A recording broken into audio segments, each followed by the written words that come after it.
he never believed, until he had to.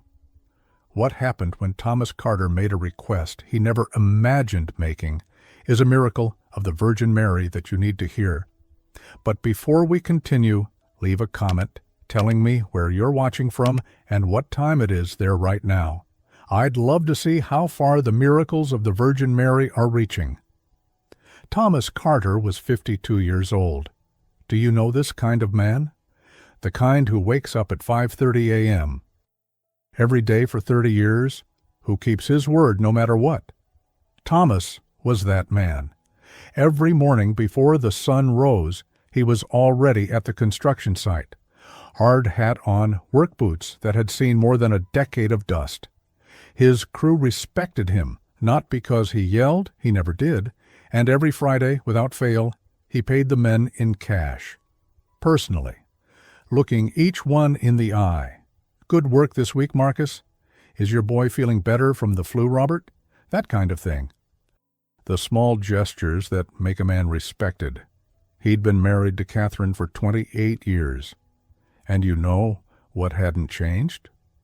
Every Saturday morning, Thomas still woke up first, made coffee, waited for Catherine to come downstairs, and the two of them would sit in the kitchen talking about the week.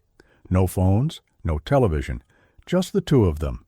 They had 2 children, Brandon, 24, a civil engineer, and Ashley, 21, finishing her degree in architecture.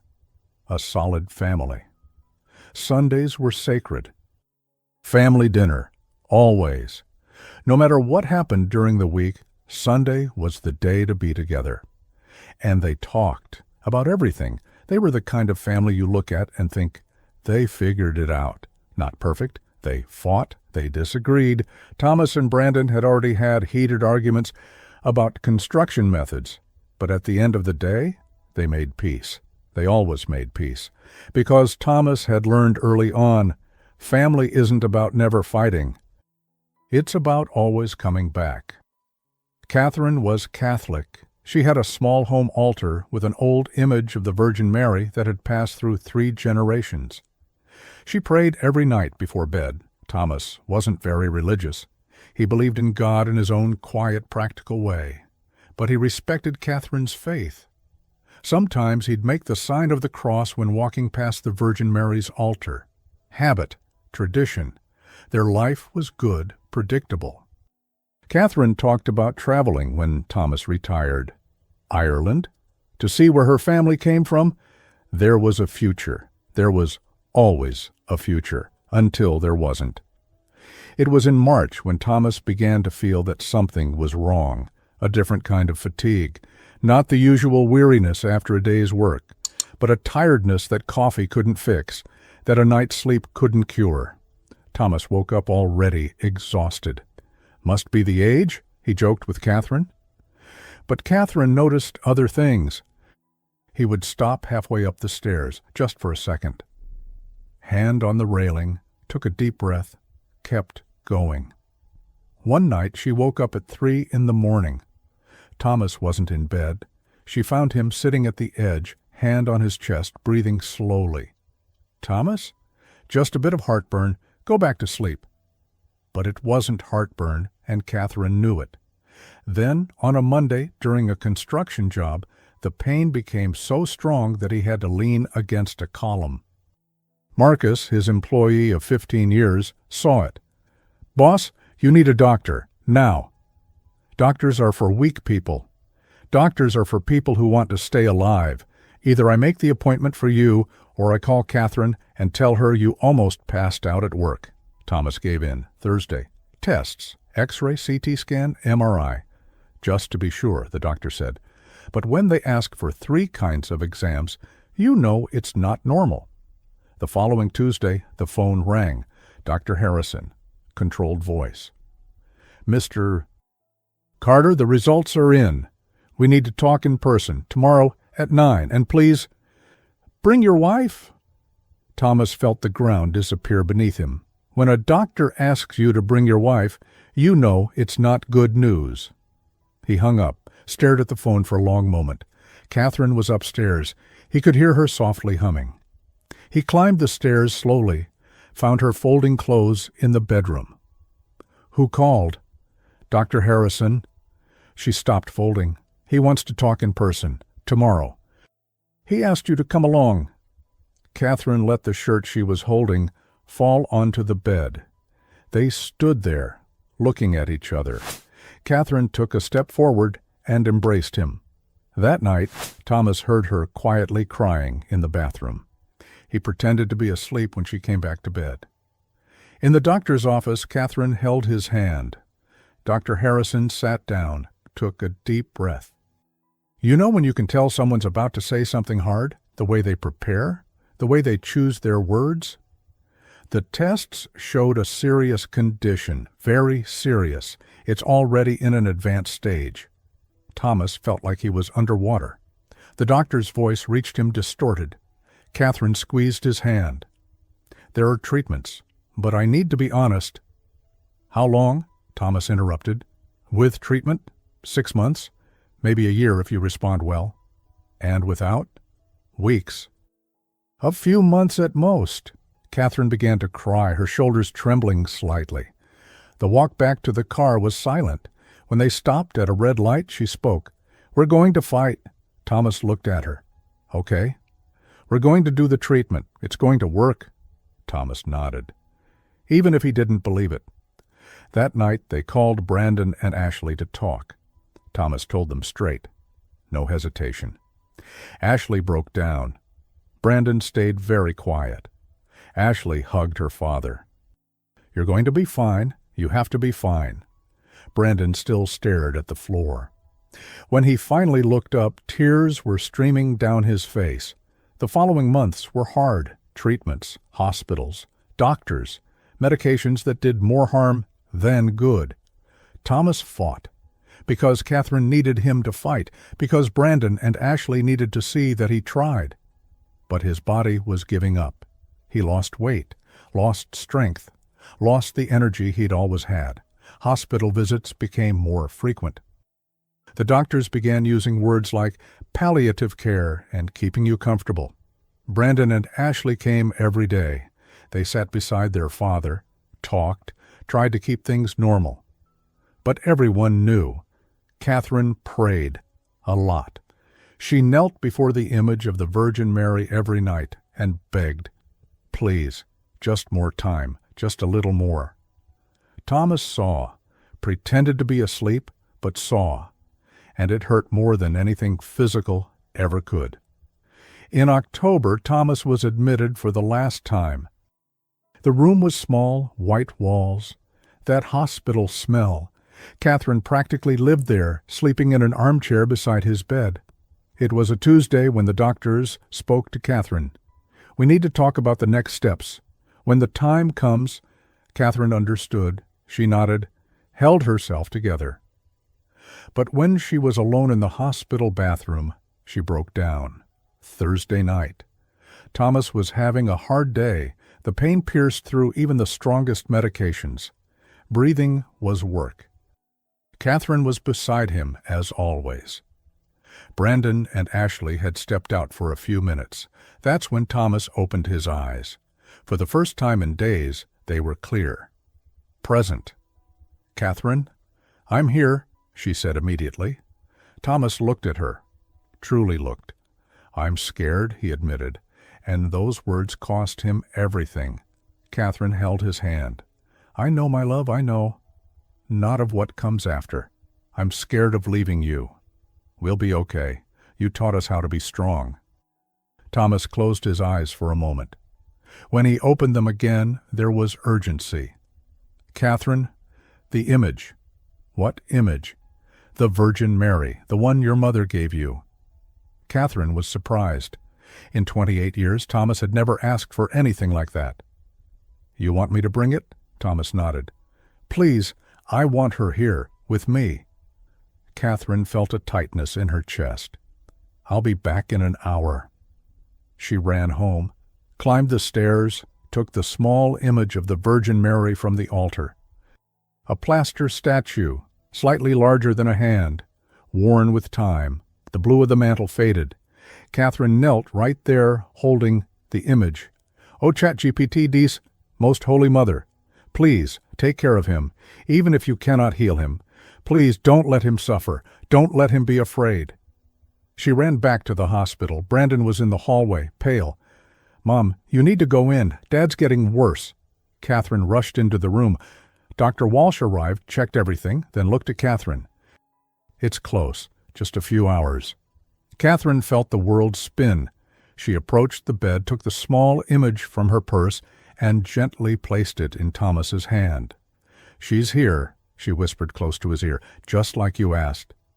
Thomas's fingers tightened slightly around the image, and then something strange happened. A scent. Roses.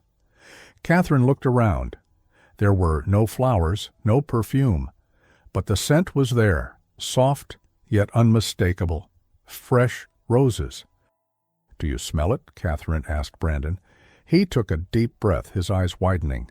"Yes. Where is it coming from?" Catherine looked at the image in Thomas's hands. The nurse entered and stopped. "Did someone bring flowers?" "No." The nurse seemed confused, checked the monitors, and left. The fragrance remained. All through the night, that impossible perfume filled the room. But more importantly, something was changing. Around 3 in the morning, Thomas's breathing began to steady. Not dramatically, but gradually, the nurse noticed, and when morning came, Thomas was still there. Ashley arrived at 7, expecting the worst. Instead, she found her mother sitting by the bed, Thomas asleep, peaceful. The following days were strange. His vitals stayed stable, his breathing improved. Dr. Walsh returned, examined the results, and ordered new tests. "This doesn't make sense. All the indicators showed severe decline. Now, they're stable." On the 3rd day, Thomas opened his eyes. Catherine was there, reading. Brandon noticed first. "Mom, look." Thomas was looking back, his light eyes focused, alive, present. "Hi," he whispered. Catherine took his hand. "You're back." "I never left. I was just far away for a while." Everyone laughed with joy. Dr. Walsh examined Thomas thoroughly. He ordered urgent scans. The results came back. The medical team was puzzled. The condition hadn't disappeared, but it had stopped progressing. Some indicators had even improved. "Spontaneous remission," Dr. Walsh said, though uncertain. "It's rare. The body sometimes reacts in ways we don't understand." "Will he be okay?" "If it stays stable, he has time, months, maybe more." Months. When days earlier they had said hours. Thomas was discharged 3 weeks later, still weak. He needed a wheelchair, but he was alive, conscious. The first thing he did at home was go to Catherine's altar. "I want to put her back," he said. He carefully placed the image of the Virgin Mary back on the altar. Thomas stood there for a long moment. "I don't know if it was her. I don't know if it was just my body being stubborn, but when I asked, something changed, and I'm still here." Catherine placed her hand on his shoulder. Sometimes we don't need to understand. We just need to be grateful. The following months were a time of adjustment. Thomas didn't return to work, but he would sit in the backyard listening to the sounds of life around him, the laughter of neighbors, the distant bark of a dog, the flutter of a bird's wings. Everything simple, everything sacred. Catherine watched him through the window, smiling, the kind of smile that knows the value of one more day. Catherine kept up her prayers. Sometimes Thomas joined her. Brandon and Ashley came for dinner every Sunday.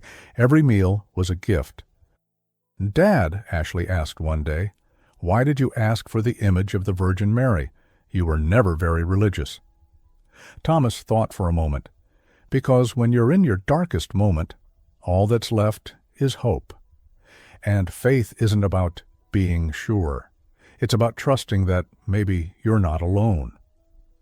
6 months later, Thomas went back for more tests. Everything remained stable. Some indicators had improved even further. "Statistically," Dr. Walsh said, "you shouldn't be here." Thomas smiled. Good to know I've always been the exception. 1 year after the day doctors had given him only hours to live, Thomas sat in the backyard on an autumn afternoon. Catherine was making coffee inside. Brandon was coming for dinner. Ashley would bring projects to show. A normal life, a precious one. Thomas thought back to that night in the hospital, to the prayer, the scent of roses, the change no one could explain.